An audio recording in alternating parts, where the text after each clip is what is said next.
Have you ever wondered what's worse, being betrayed, or simply being forgotten? Let me tell you a story about that kind of slow, invisible heartbreak. My name is Ethan. I'm 42 now, though most days I feel older than that. I was married to Claire for 13 years, though lately, it's strange saying was married. Still gets caught on my tongue. When I met Claire, she lit up every room she walked into. She was vibrant, sharp-witted, always laughing. She made you feel like you were the only person that mattered in the world. Me. I wasn't the loudest or the flashiest. I worked with my hands, owned my own small plumbing business, had a steady income, didn't owe anyone a dime. Kept things simple. She once told me she liked that about me, called me her steady harbor. And for a while we were good. Not just physically but emotionally. We stayed up late binge-watching shows, took spontaneous weekend road trips, sent those playful flirty texts during work hours. We had that spark that you think will never fade. But love doesn't always burn out in a dramatic blaze. Sometimes, it just goes quiet. Started slowly, somewhere around year 7. First I didn't notice it. She'd come home from work. She worked in education, so she always had some new project or school board meeting to stress about. She'd say she was tired, plop down on the couch, and scroll her phone for hours. The first few times I came up behind her to kiss her neck, she brushed me off, lightly at first. Thought she was just stressed. Work could do that to anyone. But it kept happening. I'd cook dinner, fold laundry, even draw her bath some nights. I thought maybe if I kept showing love, it would circle back. Didn't. Soon the kisses turned into polite pecks. The hugs became quick sidearm squeezes, like the kind you give a distant relative at a funeral. Our bedroom turned cold like we were just roommates. One night I couldn't take it anymore. I asked her as gently as I could, "Claire, do you ever miss us?" She barely looked up from her phone, gave me a weak smile and said, "I'm just not feeling it these days." It's not you. But these days turned into months. I wasn't chasing fireworks. I just wanted to feel like a husband again. Like a man who mattered in his own home. But every time I tried, whether it was a compliment, a light touch, or even just holding her gaze, I was met with a wall. Not anger, not even annoyance. Just indifference. One weekend, desperate, I booked a cabin by the lake. Planned everything. Packed the car, brought her favorite wine. Thought maybe nature could help us reconnect. We sat by the fire under the stars. She spent most of the night scrolling her phone, texting God knows. And when I tried to pull her close, she didn't even look at me. She just muttered, "Can you not? I just want to be left alone." That night, something inside me cracked. Not from anger. From clarity. I wasn't just rejected physically. I was being erased emotionally. After that I stopped trying. Out of spite. Maybe. Out of self-preservation. Definitely. Each rejection chipped away at me, until I felt like a ghost haunting my own house. Stayed. Because that's what we're taught, right? Men don't run. We hold it down. We fix the pipes, mow the lawn, pay the mortgage, ask how her day was, even if we're dying inside. Then came that night. It was a plain Thursday evening. She was curled up on the couch watching her crime shows.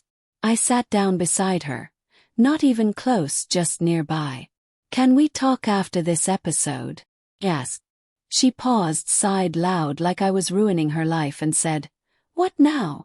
Kept my voice calm. "I miss us. I miss feeling close to you." She didn't flinch. Didn't soften. She looked me square in the eye and said, completely flat, "I have no desire for that anymore. Not with you." Just like that. No hesitation. No regret. Like she was telling me we were out of bread. I didn't speak. I sat there, heart racing, staring at her face, searching for some flicker of love. Nothing. She just turned back to the TV and unmuted it. That was the moment I knew it was over. Not just the marriage, but me inside it. I stood up quietly, walked to the bedroom, grabbed my old gym bag, stuffed in some clothes, a phone charger, my toothbrush, and walked out. No words. No slam doors. She didn't even ask where I was going. I drove to my buddy Jared's place. slept on his couch. When he asked what happened, I said simply, "She doesn't want me. I'm done." It wasn't a movie moment. No screaming, no rain pouring down dramatically. Just stillness. Me. And in that silence, I realized I'd been trying to revive a love that died years ago. There's no handbook for leaving a marriage with no smoking gun. No cheating. No abuse. Just slow, quiet neglect. But that neglect, it kills you too, sometimes even worse because there are no bruises to prove it. I didn't leave because I stopped loving her. I left because I finally accepted.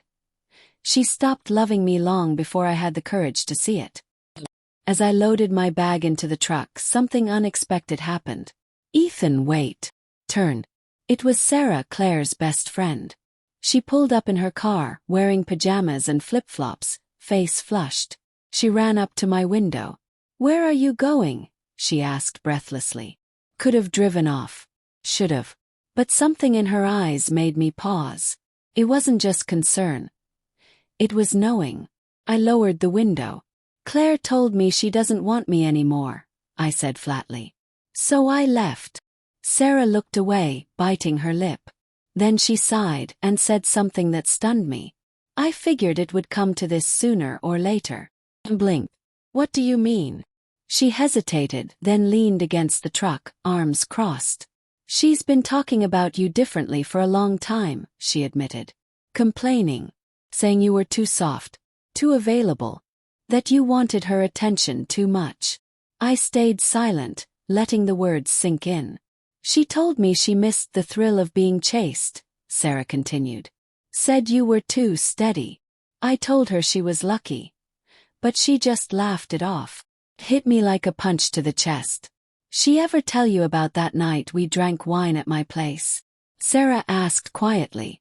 "She said you were too nice. That she missed guys with more edge." I gripped the wheel tight. Sarah reached through the window, gently touching my arm. "You're not crazy, Ethan," she said. "You weren't asking for too much. You just wanted to be loved back." Exhaled. "Why didn't you tell me sooner?" "I wanted to," she admitted.